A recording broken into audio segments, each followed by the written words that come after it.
Isa kan api neraka masih nanti, lama banget nanti di akhirat. Kenapa diucapkan sekarang? Kenapa? Karena ya sel-sel tubuh harus merekam permohonan kita. Mobil khusus ini di organ jantung.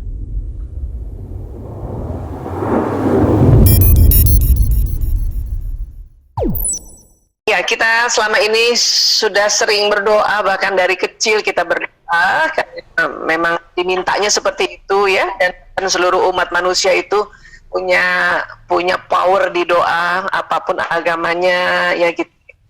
Dan tentu dalam punya ad-dinul Islam banyak sekali keutamaan doa, banyak sekali nas-nas dan hadis-hadis yang menginformasikan kepada kita bahwa doa itu powerful ya.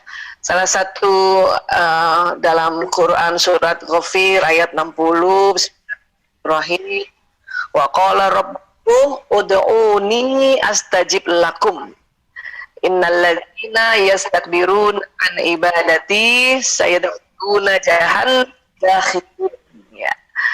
Yang artinya berdoalah kepadaku niscaya. Kalau niscaya ini sebuah kepastian ya, akan kuperkenankan bagimu sesungguhnya orang-orang diri dari menyembahku akan masuk neraka jahanam dalam keadaan hidayah. Nauzubillahi min zalik. Jadi ini sebuah ayat yang sudah sangat populer dan harus dipopulerkan ya. Ud'uni astajib lakum. Ya, ini ada kata niscaya. Niscaya ini tadi sampaikan ini sebuah kepastian ya, apalagi Allah yang berfirman langsung ya. Baik, kemudian dalam sebuah hadis wa qala sallallahu alaihi wasallam ad-du'a'u silahul mu'mini wa ibaduddin wa nurus samawati wal ard. Doa itu senjata orang mukmin, tiang agama serta cahaya langit-langit dan bumi ya. Jadi luar biasa kalimatnya Nabi ini, nggak main, 3 keutamaannya senjata kita ya. Dan apalagi kondisi sekarang itu betul-betul senjata doa itu luar biasa ya, tiangnya agama ya. Tadi disampaikan oleh Allah kalau kita ya tidak pada padanya kita masuk neraka jahanam dan hina dina termasuk berdoa. Dan doa itu termasuk sebuah ibadah yang Allah desain sedemikian rupa, tidak terlalu ketat rukunnya, jadi boleh di mana saja kapan saja dan siapa saja sebetulnya. Yang satu lagi, serta cahaya langit-langit dan bumi. Nah, ini baru di abad-abad 20-21 diteliti bahwa oh memang kalau orang berdoa itu ada cahayanya keluar dari badannya, bahkan sampai langit-langit dan penjuru bumi. Masya Allah. Tapi itu juga baru di abad 20-21 setelah ditemukan alat-alat untuk bisa menangkap gelombang energi ya. Kemudian ditemukan teori-teori relativitas dari Albert Einstein. Nah itu berarti ini luar biasa nih. Jadi nggak cuma kalimat-kalimat yang Nabi sampaikan, tetapi betul-betul cahaya langit-langit dan bumi. Ya. Kemudian ad-du'a'u wal ibadah. Berdoa adalah termasuk bagian dari ibadah. Yang tadi kita sudah bahas ya. Dan ibadah yang tidak terlalu ketat rukunnya. Tadi boleh saja di mana saja ya. Namun memang ada cara-cara berdoa yang lebih afdol lagi. Kenapa? Karena kaitannya tadi, sinyalnya tadi ya, termasuk kita punya kondisi alat-alat seperti gadget ini kan, dia juga ada sinyal, kadang-kadang sedang pendek, kadang-kadang panjang, kadang-kadang hilang sinyalnya sebagainya ya. Baik, jadi doa kita nih karena ada cahaya dari tubuh kita, yaitu itu tidak senantiasa panjang terus, bisa panjang, bisa pendek, bisa sangat pendek, bisa juga sangat panjang. Baik, kemudian dari Abu Hurairah radhiyallahu an, bahwasanya Nabi SAW bersabda, doa seorang hamba akan selalu dikabulkan selagi tidak memohon sesuatu yang berdosa atau pemutusan kerabat atau tidak tergesa-gesa. Mereka bertanya, apa yang dimaksud tergesa-gesa ya Rasulullah? Beliau menjawab, ya, orang yang berdoa ini ya, orang berdoa itu berkata, saya berdoa berkali-kali nggak dikabulkan, lalu dia merasa menyesal kemudian meninggalkan doa. Jadi rupanya kalau ya mungkin di banyak orang ya berkata begitu, udah saya doa berkali-kali nggak terkabulkan juga, itu yang termasuk kategori tergesa-gesa. Makanya tergesa-gesa seperti itu memang tidak dikabulkan. Ya, alhamdulillah ya, apabila kita berdoa terus saja berdoa karena Allah yang maha tahu kapan pasnya doa itu dikabulkan. Ya, apakah persis sama dengan yang kita minta? Apakah memang ditangguhkan terlebih dahulu karena ada yang lebih penting sebetulnya yang harus hari ini kita ya diberikan oleh Allah, atau jangan-jangan memang doa kita digantikan dengan yang lebih baik dan sangat baik. Ya, itu konsep jawaban doa dalam agama Islam, ya, dalam ad-dinul Islam. Ya. Baik, dan seperti biasa mohon izin kita juga membahas tentang doa, yang apa yang terjadi pada orang berdoa di dalam kajian neuro atau ilmu tentang otak dan sistem saraf, ya. Mungkin sering teman-teman lihat, ya, tapi ini saya ulang-ulang.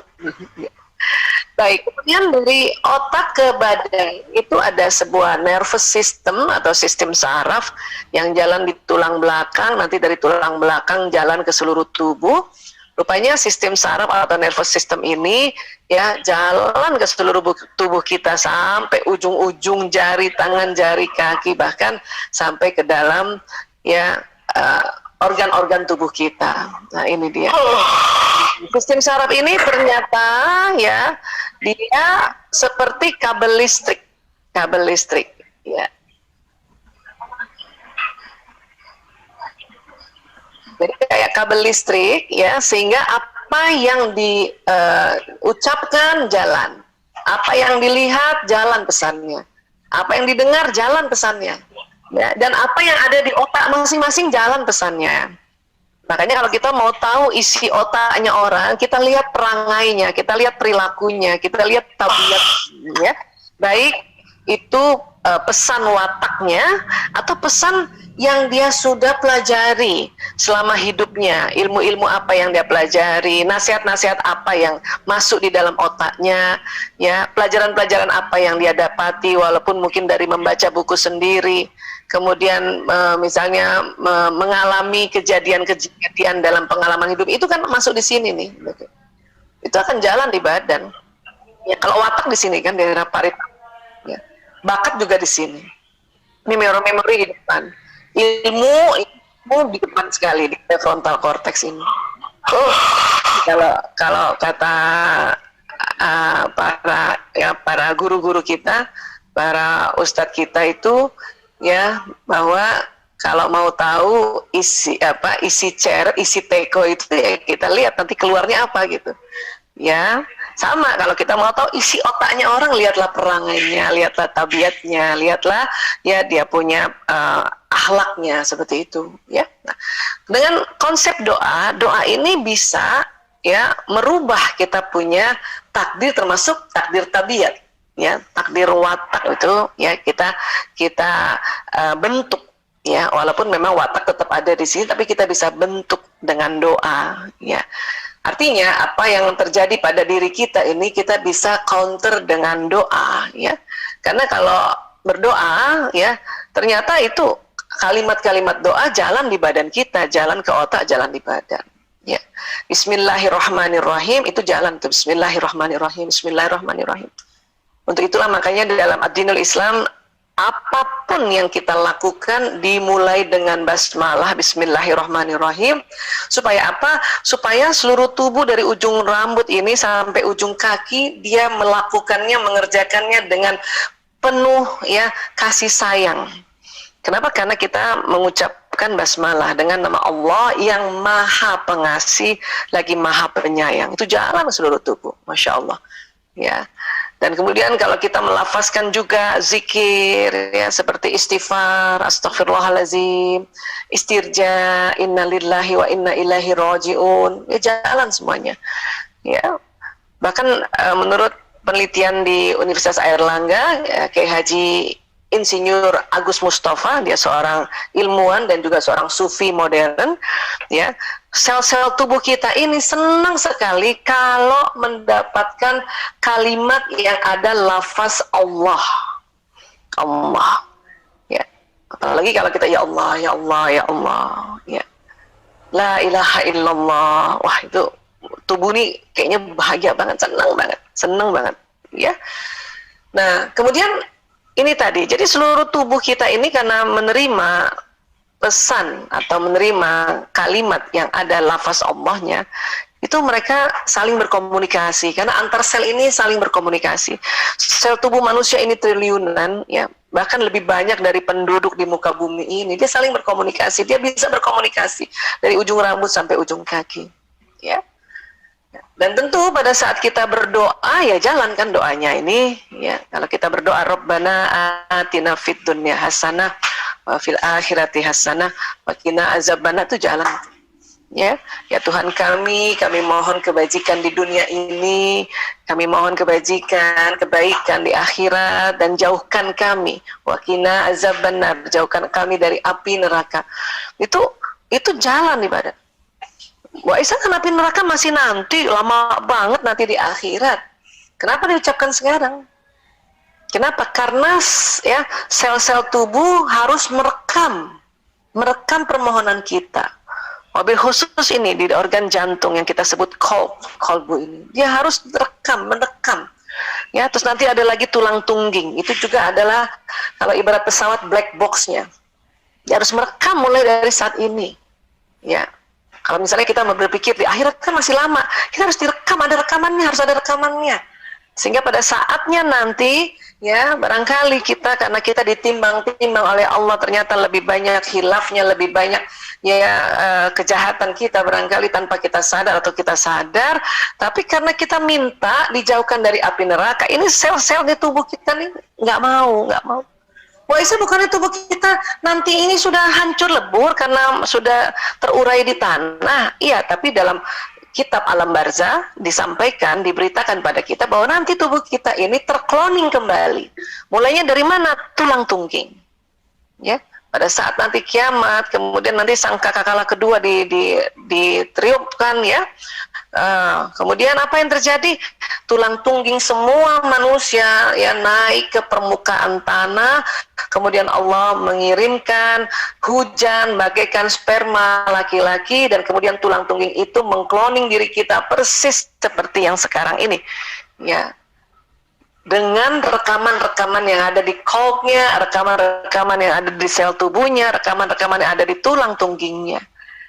Sehingga pada saat nanti tubuh kita misalnya harus masuk di neraka, sel-sel tubuh karena ada rekamannya nggak jadi. Itu kalau konsep dari buku Alam Barzah, dan saya meyakini itu. Mudah-mudahan kita semua meyakini itu agar kita selamat, ya. Dan kalau untuk di dunia, apakah itu kalimat doa itu sudah work, sudah jalan, sudah bekerja? Iya banget, ya. Ya banget, minimal kalau api neraka apa ya hal-hal yang mungkin berlebihan pada diri kita, atau bahkan kekurangan pada diri kita, ya, kurang tidur, kurang makan, kurang minum, itu juga kan kita menzolimi, ya. Makanya kita karena berdoa, alhamdulillah, ya, harusnya kalau kurang makan, kurang minum, kurang tidur itu cepat banget jatuh sakit, tapi untung berdoa, ya, jadi masih ada waktu tunda untuk nanti jatuh sakitnya gitu.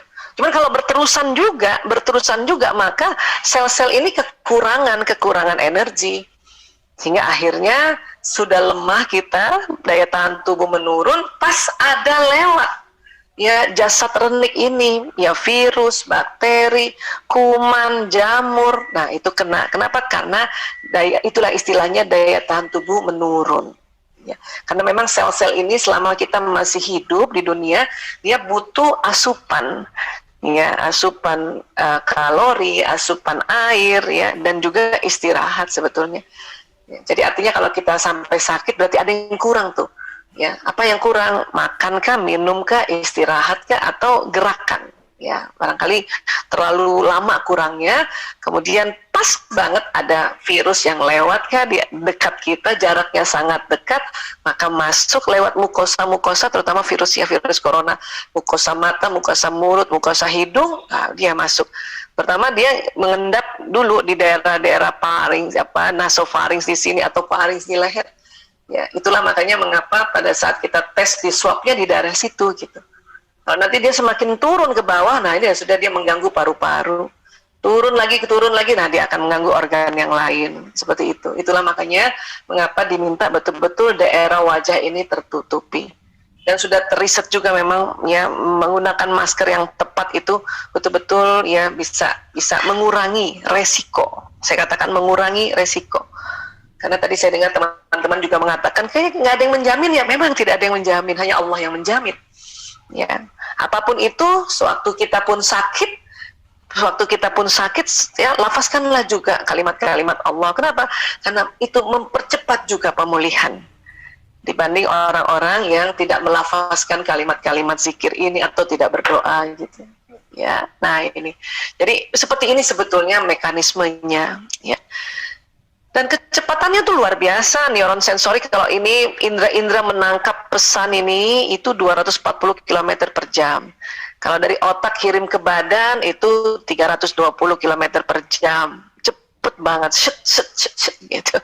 Ya, ini yang terjadi pada tubuh kita. Ya, teman-teman Al-Miskat saya sudah pernah sampaikan. Mohon izin untuk diulang supaya ingat kembali, refresh kembali, dan oh iya ya kayak gini ternyata tubuh kita ya. Dan ini hanyalah sedikit penjelasan yang dibahas secara populer ya. Kalau kita bahas secara ilmiah, waduh lebih kompleks lagi, lebih detail lagi ya. Kenapa? Karena sistem saraf ini, pembuluh darah dan sebagainya itu ada kerja yang sangat detail, sangat kompleks. Yaitu luar biasanya penciptaan Allah ya. Baik.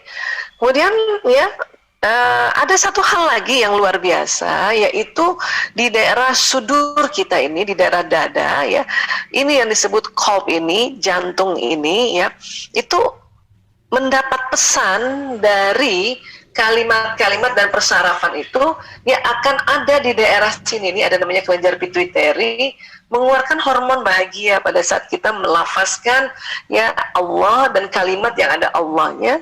Ya, dan tentu dengan juga kalimat-kalimat dalam doa, baik lafaznya itu bahasa Arab atau lafaz kita sendiri, itu ada kelenjar pituitari di daerah ya otak kita ini yang isinya hormon-hormon bahagia gitu, hormon-hormon yang senang ya, dan bahkan hormon-hormon yang menghilangkan atau mengurangi rasa sakit, yaitu endorfin.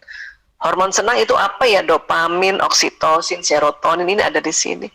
Ya, dan dia keluar, masuk mana? Masuk pembuluh darah di sini. Terus dia kemana dulu? Ke jantung dulu.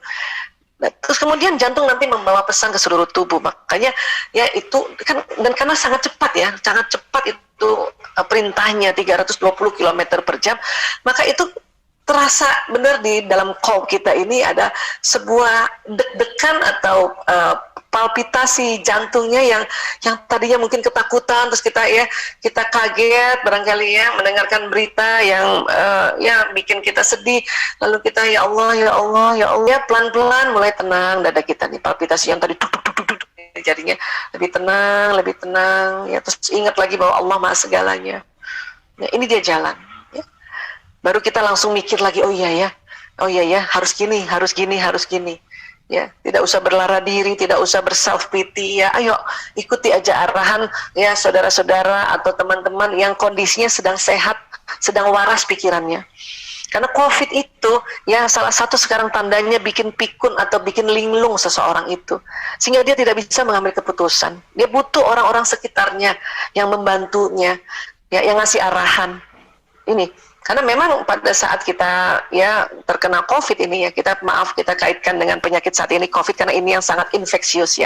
Walaupun penyakit yang lain juga bisa memberikan dampak ya pada kita punya otak, tapi COVID ini itu uniknya itu bikin orang linglung ya. Dia nggak sadar dia linglung, tapi kita lihat sekelilingnya, lihat, wah dia linglung nih ya.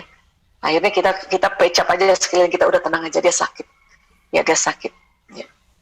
Nah, termasuk stroke. Kalau stroke lebih lagi sudah ada delirium kalau stroke itu, bahkan ya karena otak dalamnya ini atau otak emosinya yang terkena, maka dia ya menjadi sesuatu yang bukan dia sesungguhnya. Makanya keluarga harus paham itu.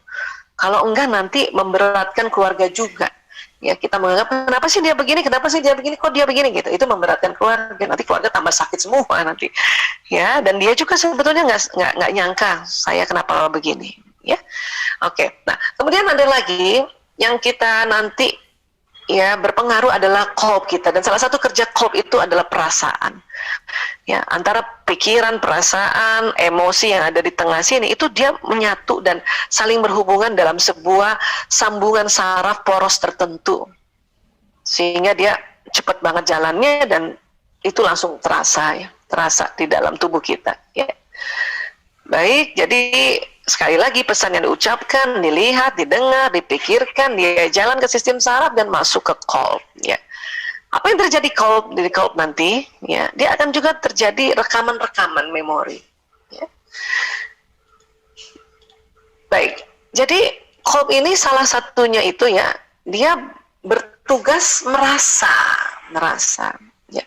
Dan detik ini para ulama yang mempelajari anatomi tubuh manusia, saya katakan yang mempelajari dan kemudian selalu mengupdate perkembangan riset dari tubuh manusia, fenomena kerja tubuh manusia, maka qalb itu disepakati organnya merujuknya ke jantung, heart ya, core. Walaupun kita sering qalbu kita artikannya hati ya. Untuk orang Indonesia apalagi ya, mungkin sebetulnya dari dulu dengarnya heart, cuman kadang-kadang hati gitu ya. Nah, tapi sebetulnya jantung atau core ini ya. Nah, kemudian tahun 91, mulai tahun 91 itu ada riset sampai tahun 98 diperkuat lagi riset di Institut HeartMath ya, kerjasama UK dengan Saudi Arabia. Itu ternyata dalam jantung itu ada otaknya. Jantung ini ada otaknya. Kenapa? Karena dia ada neuronnya sekitar 40.000 ya. Nah, ini mungkin waktu sebelumnya saya pernah ceritakan atau pernah menginformasikan share ini. Kita nggak apa-apa, kita ulang ya. Ya, jadi kalau sebelumnya ditemukan di otak itu 100 miliar neuron. Ya, ada juga yang mengatakan 80 miliar, ada yang mengatakan 90 miliar ya. Ya, tapi pada saat kita tumbuh dengan kondisi normatif itu sekitar 100 miliar. Dan satu neuron itu kerjanya kayak satu komputer yang tercanggih di zamannya ya. Dan di jantung ditemukan itu mulai tahun 91 ya, 91 belum lagi para ilmuwan itu sepakat ya masih, tapi ada penemuannya ya.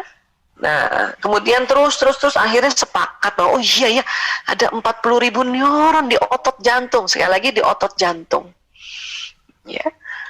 Nah, jadi karena neuron itu kerjanya adalah ya tersambung-sambung bila mendapatkan informasi baik dari mata, hidung, mulut, penghidupan, pengecapan dan sebagainya, maka tersambungan-sambungan neuron inilah yang nanti membentuk memori. Kalau sambungannya berulang, memorinya jadi tambah kuat. Ya, kalau kita sedang mengalami peristiwa dan ya bagi orang yang pemikir itu dipikirin terus, makanya sambungannya semakin kuat.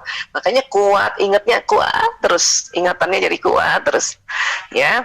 Nah, namun ternyata di jantung juga terjadi sambungan neuron. Ya, terjadi koneksi ya antar neuron sehingga jantung juga bisa ya merekam memori. Itulah termasuk doa. Pada saat kita lafazkan doa ini ya terekam di otak, terekam di jantung. Kan keren banget. Ya. Kenapa harus diulang-ulang? Supaya rekamannya berulang. Ya. Kenapa? Karena nanti jantung mengirimkan lagi ke seluruh tubuh rekaman itu. Ya, khususnya di tulang tungging. Tulang tungging itu muara dari persarafan yang anggota atas dan anggota bawah itu juga terekam. Bayangkan tulang tungging, tulang duduk kita itu. Insya Allah. Ya. Dia merekam apapun, termasuk doa. Karena hari ini kita membahasnya doa, ya itu dia terekam gitu, Masya Allah. Sehingga Nabi pernah bersabda dalam sebuah hadis yang sangat kita tahu bersama ya, bahwa ya manusia ini ada mudghah segumpal daging di dalam dirinya. Apabila bagus segumpal daging itu, maka seluruh tubuh bagus. Apabila buruk segumpal daging itu, maka seluruh tubuh buruk. Ya, segumpal daging itulah yang disebut qalb. Cuman banyak kita mengartikan hadis itu segumpal daging itulah adalah hati gitu. Ya, kalau saya lebih senang qalbu aja. Walau alam nanti organnya, tapi kalau sekarang ilmuwan mengatakan jantung, saya lebih mengarahnya ke situ gitu. Walaupun sebetulnya karena sudah terbiasa qalb itu diartikan hati, nggak apa-apa juga. Ya, pada saat kita berada di masyarakat umum kita bilang hatiku, tapi tetap yang dipegang jantungnya gitu. That's okay, nggak apa-apa. Tapi yang penting udah tahu ya bahwa ini ada kerja luar biasa dari sebuah kolbu ya, selain ya jantung ini mengirimkan darah ke seluruh tubuh, tetapi dia ada sebuah otak di dalam jantung yang membuat ya memori-memori. Ya, bahkan dikatakan sistem saraf pada jantung atau otaknya jantung atau otaknya kolbu memungkinkan kolbu untuk belajar, mengingat dan mempengaruhi bagian korteks pada otak untuk membuat keputusan fungsional independen. Ya, keren banget ya. Makanya kadang-kadang otak ini kan salah satu nanti fungsinya menganalisa, menimbang-nimbang. Nanti ada yang bicara itu, kamu begini, jangan gitu dong, kamu kan gini. Nah, itulah ini suara kolbu, karena ada poros khusus antara kolb dengan otak manusia ini, khususnya di limbik sistem yang otak emosi. Jangan gitu dong, kamu tuh zolim sama orang lain, memang kamu untung, misalnya gitu ya. Nah ini suara kolbu ini selalu jalan, ya. Dan banyak sekali ditemukan ya kisah atau riset juga sebetulnya ya, orang yang ganti kolbunya atau transplantasi jantung itu jantung memori jantung donor masuk ke dalam diri yang orang tadi mengambil jantung donor itu, karena dia ternyata merekam ya. Kadang-kadang ada perubahan yang signifikan antara orang yang sudah transplantasi jantung, ketahuan banget oleh keluarganya, kok dia dulu nggak begini, kok jadi kayak gini gitu ya. Ya sudah, yang penting kan bersyukur aja, kan juga hidup juga dengan bantuan jantung ini, udah diganti aja lagi atau diulang aja lagi isi atas sambungan neuron ini dengan hal-hal yang baru, misalnya gitu ya. Ya, ini 40.000 banyak loh. Sampai umur kita 100 tahun aja sambungannya belum lagi semua, karena ini antara sambungan ini luar biasa. Satu neuron itu sambungan kabelnya 20.000. Dia tersambungnya bisa sangat variatif dan dinamis sambungan koneksi neuronnya ini. Ya, dan kalau kita ulang-ulang suatu pelajaran itu ya, makanya apa disebut murojaah, itu akan ada sambungan berulang sehingga kolb kita itu inget banget gitu. Ya, itulah mengapa doa harus diulang-ulang ya. Baik, dan karena di dalam proses sambungan koneksi neuron ini ada peristiwa kimia dan fisika, ada listriknya, maka di dalam otak ini ada listrik. Dan listrik itu ternyata punya sifat juga membroadcast gelombang. Sehingga di otak kita ini ada, setelah dia bekerja di dalam otak itu sendiri, dia ada gelombang yang keluar yang nanti mempengaruhi sekeliling. Itulah kalau kita ya seringnya ya, saya katakan nggak pernah selalu orang itu ya, seringnya berpikiran positif, maka sekelilingnya itu merasakan ya dahsyatnya pikiran positif seseorang ini. Ya, seorang istri, seorang ibu yang berpikiran positif, dia terasa itu oleh sekelilingnya. Ya. Walaupun sekali lagi kita memang sangat dinamis, nggak bisa tuh 24 jam kali 7 hari kali 30 hari kali 1 tahun yang positif terus, nggak bisa. Dia terkadang muncul antara pikiran positif dan negatif itu muncul bersamaan. Tinggal kita pilih ini yang positif, kuatkan dia. Oh ini yang negatif, rilis dia gitu. Ya, rilis dia. Kenapa sih masih ada kayak gitu Bu Aisyah? Karena ada otak emosi di dalamnya. Kita pernah juga bahas otak emosi ya sebelumnya ya, supaya hidupnya dinamis ya. Tadi pagi saja saya ada muncul pikiran negatif. Suami saya kebetulan sedang ke Jogja ya. Dari kemarin 2 hari nggak kasih kabar. Itu mulai muncul. Ya ada apa ya? Kenapa ya? Gitu. Nanti habis munculnya karena khawatir, sedih, ya muncul marah. Tuh kan kalau sama saya dia nggak kasih kabar. Kalau orang lain ya pasti dia kasih kabar. Nah itu muncul gitu.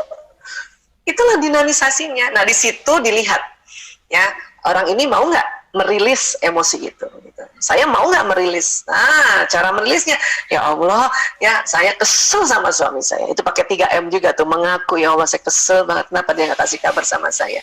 Tapi jangan terus-terusan mengaku, karena terus-terusan mengaku nanti mengeluh, ingat bahaya. Jadi nanti keluhannya itu terbroadcast ke keliling, nggak enak, nanti semua orang sakit nanti ya, paling nggak sakit hati gitu. Ya udah, langkah berikutnya meminta, ya mengangkat, ya Allah angkat marahku ya Allah, di sini mainlah astagfirullahaladzim, ya Allah, astagfirullahaladzim, la haula wala quwata illa billahil azim, ya Allah. Baru nanti memohon lagi, ya Allah saya mohon ya Allah apa kabarnya suami saya. Nggak berapa lama dulu saya lihat WA ada kabar, maaf, nah ada kata maaf, oh langsung luluh hati ini. Maaf ya, saya sedang siap-siap di daerah di Klaten, dia bilang di Jatinong, kami mau ke Jogja ya, alhamdulillah, wah seneng.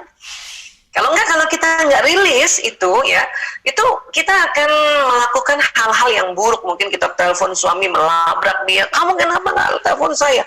Pasti kalau orang lain kamu itu kan jelek ya, emosi yang ekspresif. Dan bahaya juga kalau kita supresif, kita tekan, akhirnya satu saat meledak kayak bom, kayak bisul, meleleh kemana-mana, itu dampaknya gitu. Ya, tapi dengan adanya kondisi-kondisi itulah dinamisasi kehidupan kita gitu. Makanya perlu kita pilih ini yang mana nih, positif atau yang negatif. Positif angkat, ya perkuat. Ya, caranya perkuat adalah kita doa, ya Allah, ya Insya Allah anakku, suamiku sehat ya Allah. Itu namanya pikiran positif kan. Yang negatif rilis, ya Allah, astagfirullah, seperti tadi yang saya sudah kasih gambaran 3M juga ya. Mengaku, mengangkat dan memohon atau meminta. Karena ini akan jalan.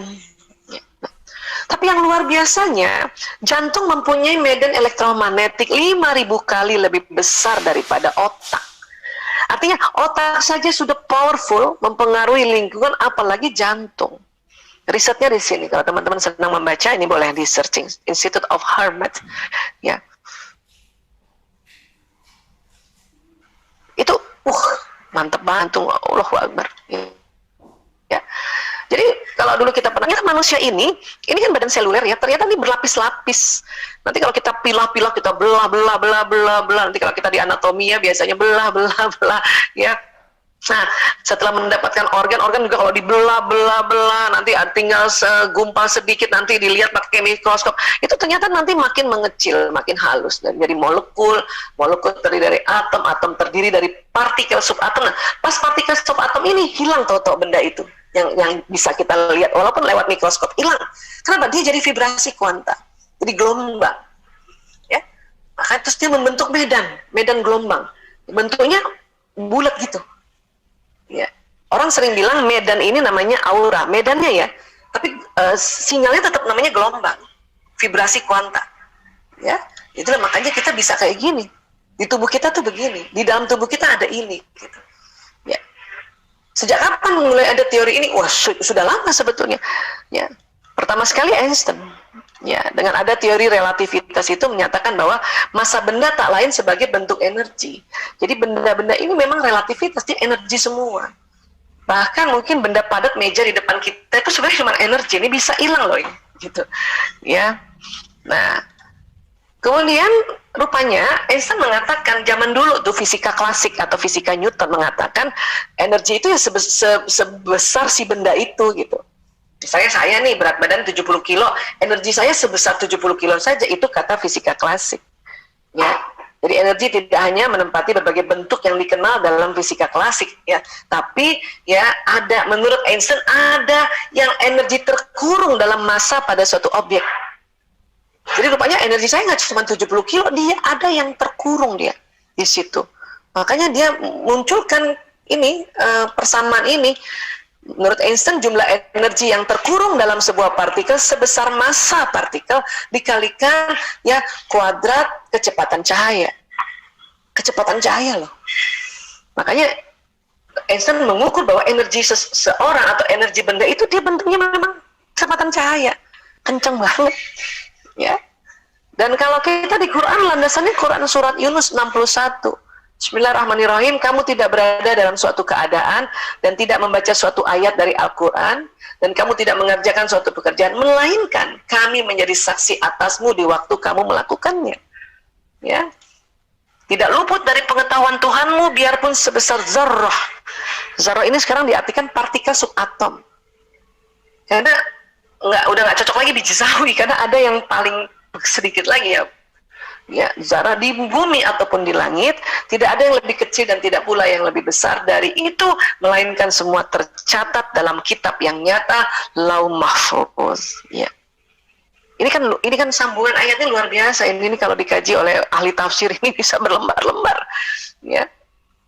Tapi artinya Allah sudah memperingati kita bahwa ya sekecil apapun kita ini tertulis di Lauh Mahfuz. Ya. Dan apa yang kita lakukan, apa saja Allah menjadi saksi. Artinya kita diminta nggak usah pamrih pada manusia, karena Allah menyaksikan gitu. Karena Allah menyaksikan, dan itu tercatat semua. Bahkan kebaikan kita yang dikerjakan cuma kecil banget itu ya. Ya itu tercatat semua ya Allah. Ya. Nah jadi kalau disimpulkan itu tadi benda semua benda ya, termasuk kita manusia terdiri dari molekul. Tentu lebih banyak kan molekulnya, terdiri dari atom. Tentu atom lebih banyak kan. Terdiri dari partikel. Nah dari sini hilang. Ini yang tampak. Ini aja molekul atom ini tampaknya hanya lewat bantuan mikroskop elektronik. Habis-habis ini hilang. Teng. Nah, dia terjadi ya kuanta namanya ya. Kemudian energinya jalan. Ini nggak tampak memang. Nggak tampak ya. Dan menurut Richard Feynman, ini fisikawan Amerika ya, fenomena alam yang berkaitan dengan energi sangat erat kaitannya dengan fisika kuantum, di mana energi dapat menembus ruang dan waktu. Jadi kalau saya ditanya, Bu Aisyah, kalau ngomong-ngomong energi tubuh manusia itu dari mana? Ya, ilmunya di mana? Ini fisika kuantum. Bukan fisika klasik. Kalau fisika klasik itu pelopornya Isaac Newton. Ya, kalau kita pernah belajar dulu ya. Nah, fisika kuantum itu pelopornya tadi Einstein dan juga Richard Feynman. Ini baru nih. Ya, tahun-tahun 80-an dia hidup dan dia menemukan bahwa energi itu menembus ruang dan waktu. Sebagaimana energinya Zoom kita ini yang buatan manusia menembus antara rumah saya ke rumah Bu Ketsia hadir, ke rumah Bu Yayu, ke rumah teman-teman semuanya, sahabat-sahabat semuanya nembus. Ini baru buatan manusia ya.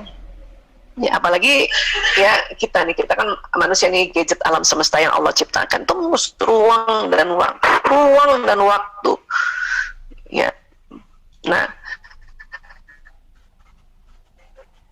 jadi manusia ini selain dari badan ada otak kuat, jantung lebih kuat lagi 5.000 kali. Ya, dan seluruh tubuh berpendar.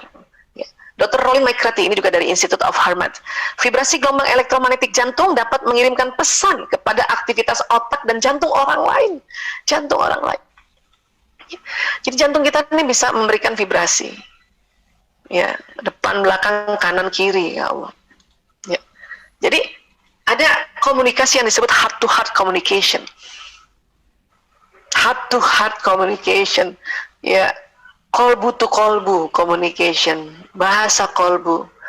Ya, artinya manusia dapat berkomunikasi dengan yang lain dengan menggunakan jantungnya tanpa mulut bicara. Ini dari ilmuwan-ilmuwan di Harvard. Artinya teman-teman, apabila kita sudah tidak sanggup bicara sama pasangan hidup atau sama anak-anak, karena kalau lewat verbal sering jadi masalah, tambah runyam, tambah kita jadi genting, itu permasalahannya, maka bicara lewat jantung kita. Kolbu to kolbu communication, itu keren banget ya. Bahkan terkadang mungkin tanpa kita suruh kolbu udah bicara. Hanya hati-hati, kolbu bisa bicara hal yang baik dan hal yang buruk juga ya. Tapi hal yang buruk tidak perlu juga terlalu dikhawatirkan banget. Kenapa? Karena Allah membuat juga suatu hukum yang disebut waktu tunda. Hal yang buruk itu tidak cepat sampai ke orang tersebut. Kenapa? Karena dia gelombangnya, ada istilahnya itu gelombang incoherent, berantakan. Jadi kalau berantakan itu nggak cepat sampai. Tapi kalau hal-hal yang indah, yang kebaikan-kebaikan, yang menyenangkan, dia cepat sampai. Karena dia koheren gelombangnya, teratur. Karena apa-apa yang teratur itu cepat sampainya, cepat tujuannya kalau teratur. Kalau nggak teratur, nggak cepat sampai. Ya, kita lihat fenomena kalau kita baris ya, atau ngantri, kalau teratur cepat selesai itu. Tapi kalau nggak teratur, wah. Jadi di sini ada ya kebijaksanaan Allah, lagi maha adilnya Allah. Ya misalnya kalau tadi pagi saya misalnya yang tanpa terasa, kan ini jalannya cepat sekali, 320 km per jam dari otak juga ke jantung.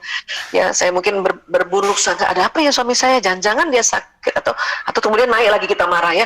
Tuh kan kalau orang lain, nah itu ya otomatis sebenarnya jantung saya tadi pagi itu, kolb saya juga dia bicara ke kolbnya suami. Tapi untungnya karena itu negatif, ya, dia berantakan sehingga nggak cepat sampai.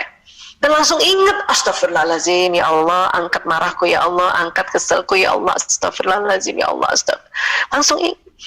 Supaya kita delete itu prasangka buruk itu, dan tentu tidak hanya mendelete, tapi harus memohon apa dong maunya. Jadi maunya apa? Supaya tersampaikan dengan gelombang koheren ini ke kolbnya pasangan hidup kita. Walaupun saat itu dia lagi di Jatinom tadi nih. Jatinom itu suatu kampung ya di daerah Klaten ya. Karena apa? Karena ya energi itu menembus ruang dan waktu. Dia akan tembus dinding kamar saya, dinding rumah dan sebagainya, sampai juga tembus antar kota dan sebagainya, antar negara, bahkan antar alam. Kita doakan saudara-saudara kita, orang tua kita yang sudah meninggal di alam barzah, tembus dia. Masya Allah, Masya Allah, Masya Allah. Ya. Nah itu, jadi kan enak ya. Habis itu ada WA-nya dulu, alhamdulillah. Ya sudah, kalau sudah suami WA gitu ya sudah kita respon baik. Karena kadang-kadang istri ya masih ngambek juga, ya nanti bahaya ini nanti ya. Kolbunya terlalu buruk atau terlalu menyimpan hal-hal yang ya bikin kita akhirnya ya punya emosi yang negatif, dan itu bahaya ya. Makanya doaku bahagiamu kan gitu ya. Nah, jadi kalau dari tubuh itu keluarnya dari pembuluh meridian ini yang di bawah kulit, ya. Dia ini bisa terbuka tertutup loh, ini titik-titik ini. Ya. Caranya untuk membukanya itu tadi banyak hal yang bisa kita buka nih, titik-titik ini. Dan ini terbukanya bukan kayak pintu terbuka tutup gitu kayak pintu ya, atau bergeser, bukan. Dia berputar. Buka tutupnya itu berputar. Kemana putarnya? Bu Aisyah ke kiri, kayak tawaf, gitu. Ya. Kalau dia lambat berputarnya maka menyumbat, energi ini tidak dahsyat keluarnya. Tapi kalau ya berputarnya lancar itu langsung terbuka ya. Cara muternya gimana Bu Aisyah? Kalau cara-cara tradisional kan dipijat, acupressure namanya ya. Kalau kita pijat itu selain untuk otot ternyata membuka ini ya. Atau pakai akupuntur misalnya ya. Akupuntur itu kan kita tusuk ya, itu sebagaimana kalau sink kita itu sink di dapur tersumbat, kadang-kadang kita suka tusuk-tusuk pakai kayu gitu ya supaya lancar lagi gitu. Atau dibekam, dikop ya. Ya umpama misalnya bak sink kita di dapur penuh, makanya kita suka pakai ya alat untuk kop gitu, terus semua keluar lagi ya. Nah itu teknik-teknik yang kita bisa pakai sebagai pengobatan alternatif untuk ini sebetulnya ya. Namun kalau untuk ibadah gimana Bu Aisyah? Kalau ibadah ini luar biasanya, wudu itu melancarkan ya pembuluh meridian ini, asal wudunya bukan hanya kena air belaka, tapi memang diusap ya. Kenapa? Karena ini di bawah kulit, persis di bawah kulit, jadi diusap. Memang nggak perlu terlalu keras ya, tapi diusap supaya kena tangan kita, kena ya muka kita nih misalnya, seluruh muka ya, bukan hanya air yang kita ciprat-cipratin, tapi memang diusap supaya pembuluh meridian ini tersentuh ya. Bedanya saya nyentuh dengan tidak pakai air, dengan misalnya saya menyentuh muka saya dengan pakai air, itu lebih cepat dengan pakai air itu loh ya. Karena mungkin ada ibu-ibu juga kan, ya kalau memang cuma disentuh ya sentuh-sentuh aja tangan saya begini misalnya gitu ya. Ya. Itu akan berbeda dengan kalau pakai air. Berbeda juga kalau dia pakai debu. Karena air dan debu itu ada zat aktif di dalam komponen. Kalau kita pijat pun kan kita pakai minyak juga ya, supaya bukan hanya melancarkan pijatan, tapi ada zat aktif di minyak-minyak ini untuk bisa memperkuat atau masuk di dalam titik-titik meridian ini dan melancarkan itu dia punya putaran tawafnya itu. Hanya langsung kuat, enak langsung. Ya. Nah, kemudian apa lagi yang bisa membuka sinyal ini, membuka pembuluh meridian ini? Sholat. Ya. Kalau kita tegakkan sholat, sekali lagi tegakkan, bukan hanya sekedar rajin, tegak sholatnya sehari 5 waktu, maka ya ini nih tidak tersumbat. Orang yang jarang sholat itu energinya low baterai, itu hati-hati, nanti banyak hal yang nanti merugikan ya. Karena apa? Karena waktu kalau wudu itu kan yang terbuka, yang tersentuh ya, mulai dari tadi kumur-kumur, hidung, wajah ya, kemudian tangan dari ujung sini sampai siku, karena ini banyak banget titik-titik, terutama di siku, makanya harus sampai siku. Kalau bisa lebih sedikit, diusap kalau perlu diusap ya, bukan hanya kena air sebagaimana kalau kita masih kecil dulu kena air, kita sangka kalau kena air udah, ini diusap, dibasuh, namanya basuh itu harus kena ya, Bahkan misalnya 3 kalinya harus dibeda-bedakan tempatnya supaya titik-titik yang di tempat berbeda juga ya terstimulasi. Ya, telinga juga, kepala, ya mungkin ada ibu-ibu zaman dulu kita ya kalau lagi taklim di luar kita malas buka kudung cuma di sini aja ya.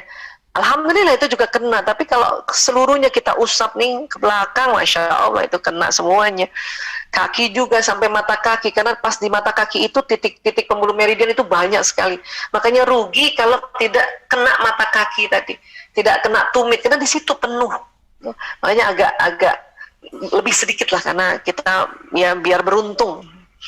Ya, jadi semua ibadah itu kan untuk kita beruntung, dapatkan benefit yang banyak, mendapatkan pahala yang banyak. Nah, tapi badan ini belum kena, yang di paha di belakang. Nah, untuk itu pada saat sholat inilah yang terbuka di daerah-daerah yang tadi tidak tersentuh air wudhu. Itu terbuka dengan gerakan apa? Berdiri, ruku, sujud, ya, duduk di antara 2 sujud, berdiri lagi. Itu gerakan-gerakan yang ada kaitannya dengan gravitasi bumi, sehingga ini bisa terbuka. Itulah habis sholat doa kita panjang. Ya. Bu Aisyah katanya tadi doa tidak ketat rukunnya, bisa di mana aja kapan saja. Iya betul, karena memang sinyal tetap jalan. Cuman kalau habis wudhu dia lebih panjang, habis wudhu dan habis sholat lebih panjang lagi. Ya. Apalagi Bu Aisyah, saum, puasa. Orang puasa itu aneh ya. Kenapa? Karena organ tubuh yang di dalam itu tidak bekerja keras setiap menit, setiap jam, maka pembuluh meridian ini bisa bekerja dengan maksimal. Itulah makanya orang saum itu sinyalnya panjang. Makanya doa orang yang sedang saum, mungkin ada yang saum hari ini, teman-teman, itu kenceng banget terbroadcastnya gitu, untuk dapat hasil dari apa yang kita harapkan. Ya. Apalagi yang bisa terbuka pembuluh meridian ini, ya, yaitu tadi sedekah. Masya Allah, kok bisa ya Bu Aisyah? Iya, aneh ya, karena rupanya pembuluh meridian ini terbagi 2 persis di tengahnya ini.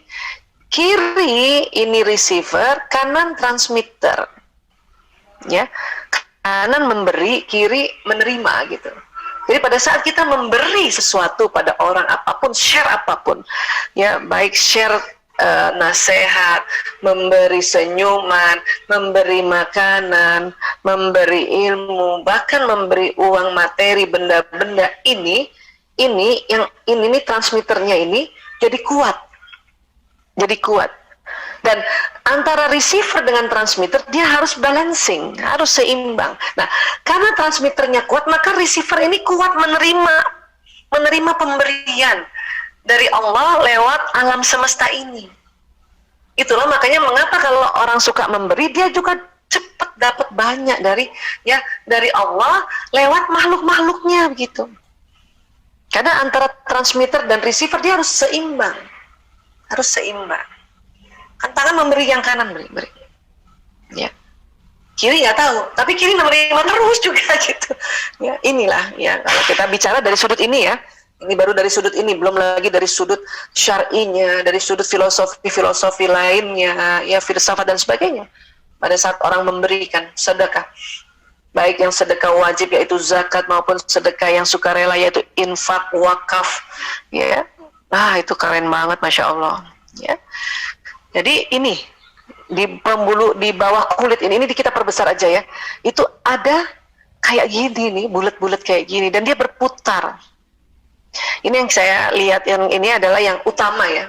Ya. Ini disebut cakra ya Bu Aisyah? Iya betul.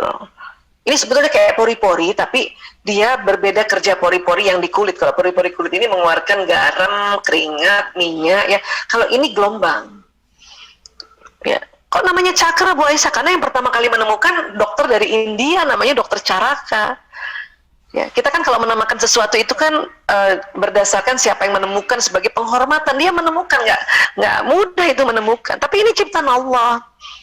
Karena banyak juga kalau saya share kayak gini, kan itu Hindu Bu Aisyah, bukan masalah Hindu atau budaya. Yang pertama menemukan adalah dokter Caraka, memang dari India.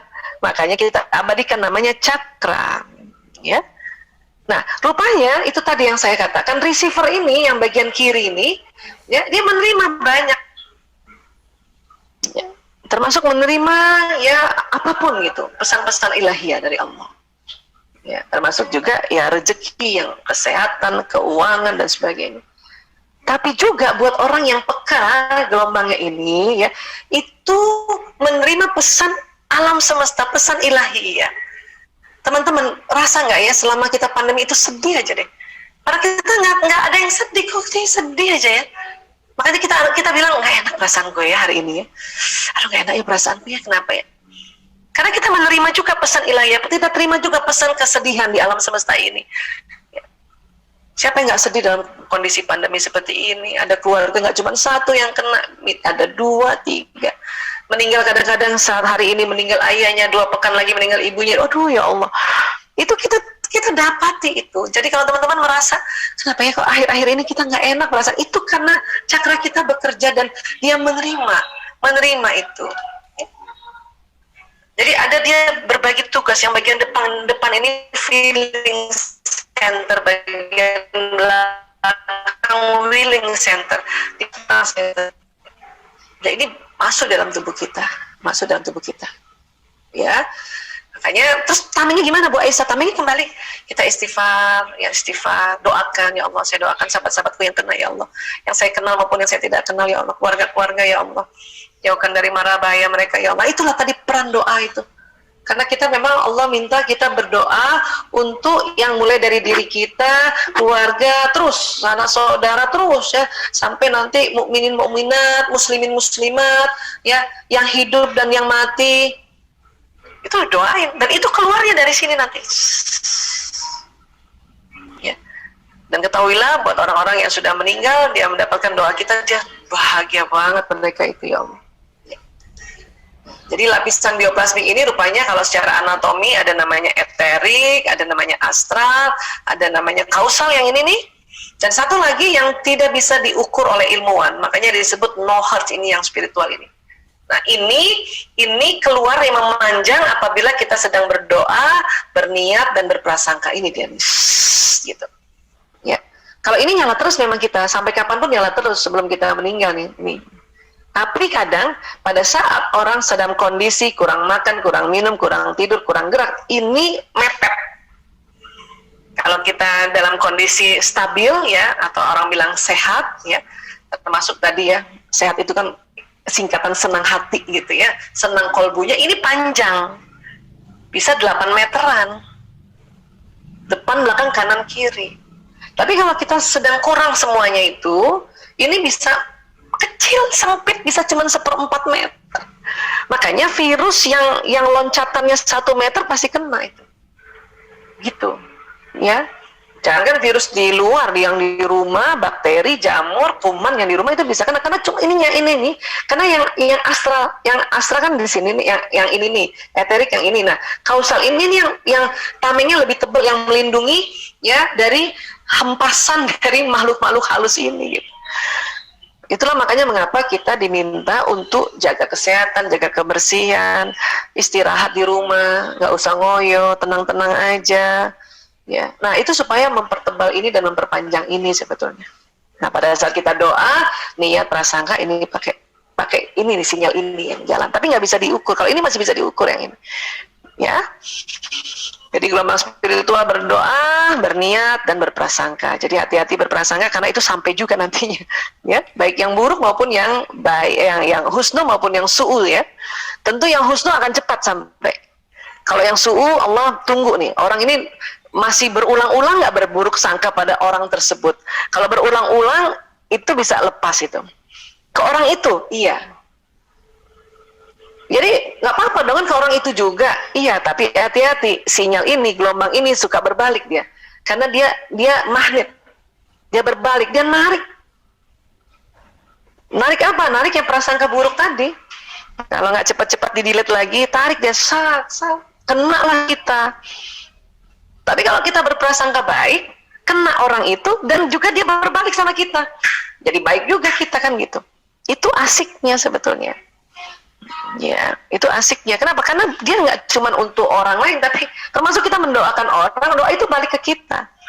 Ya, niat juga balik ke kita. Artinya apa yang kita niatkan terjadi. Kenapa? Niat itu didorong oleh gelombang spiritual dan dia tarik peristiwa, tarik kejadian, tarik benda-benda, tarik orang-orang yang bagaimana seperti apa yang kamu ucapkan. Ya. Jadi pikiran perasaan ini, ya, inilah yang disebut prasangka. Dia terbagi dua, yang baik dan yang su'unya, ya. Dan memang kita diminta dalam surat Al-Hujurat ayat 12, Bismillahirrahmanirrahim, hai orang-orang beriman, jauhilah kebanyakan prasangka, karena sebagian prasangka itu dosa.